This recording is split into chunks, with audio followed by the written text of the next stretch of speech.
So hey guys, today I'm going to be doing some sort of analysis and a breakdown regarding this clip that I've gotten over 2 years ago. So basically, to sum up, this is a clip of me getting a 23 kill streak in Operation Underground, and I would like to cover a few topics and give some of my own personal insights regarding how I even managed to get this kind of clip, and share maybe some of the aspects that actually contributed to this clip, such as my movement, my positioning, decision making, and etc. So without further ado, let's get into it. So to start off, if a spawn that's close to C, that's heading towards B, the entrance to the right side from the German spawn. Now, before we even begin, so let's look at the spawn again. Let's look at the minimap here. As you can see, I'm on the German side, and right now the issue we have right now is basically the opposing enemy team. They are trying to capture C, but before they could even make it to that point, they need to get to this final choke point area, which is, I will highlight it. It is roughly right here, but yet again, they can't get through it because in Operation Underground, there's two sections. There's one above it, I think it's called the second level, and the other one is the ground floor, where it's close to the railways, and there's also entrances on the left side or the right side. You can go through both directions.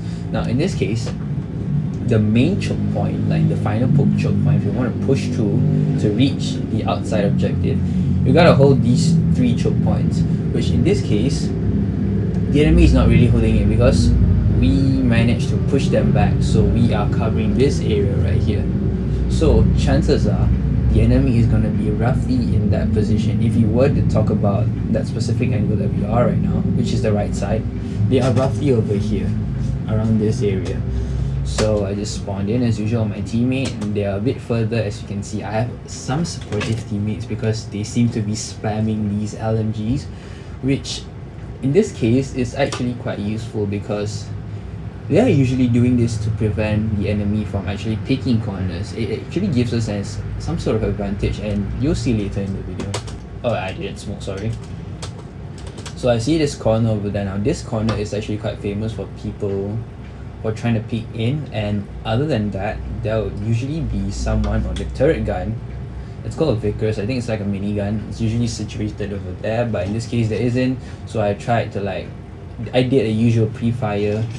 Now one might say it's kind of waste, that it's a waste to do that, but honestly I think that you should try spamming maybe 2 or 3 bullets, which in this case I got really lucky. So I got super lucky, so I decided to move in, decided to go into the middle part where I would just smoke these two areas.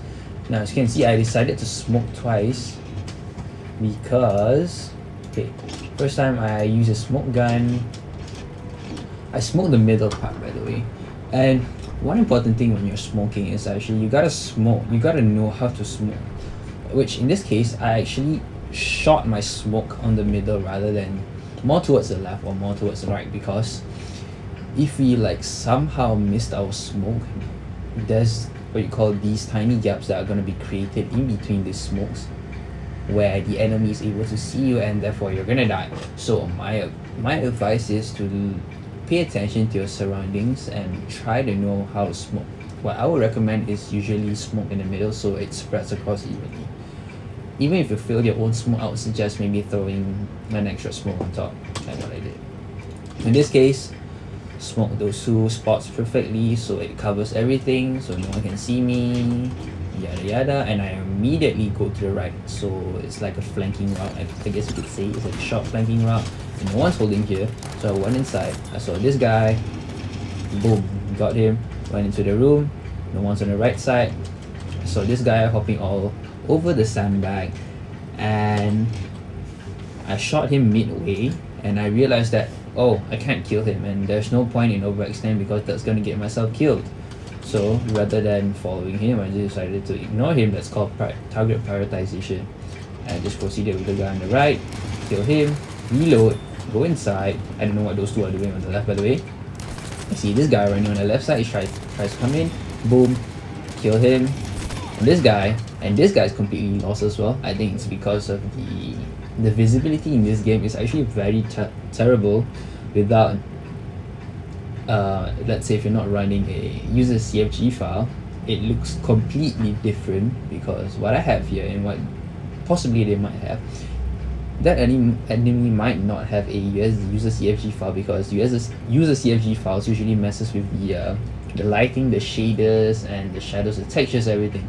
So it messes with all of these things, and even though your game turns to shit, but it turns to shit in a good way, as in the visibility actually increases and so does your performance. I think it adds about like 10 to 20 FPS if I'm not mistaken. So kill this guy, boom, he realizes it's too late. So continue, reload, check again. I did not check on my right side because it's clear, obviously. And this guy hops over, switch to this guy. It's a bit shaky, I know, very terrible aim. In 60 Hz I can't do anything. So I decided to hold because I'm not too sure where they are.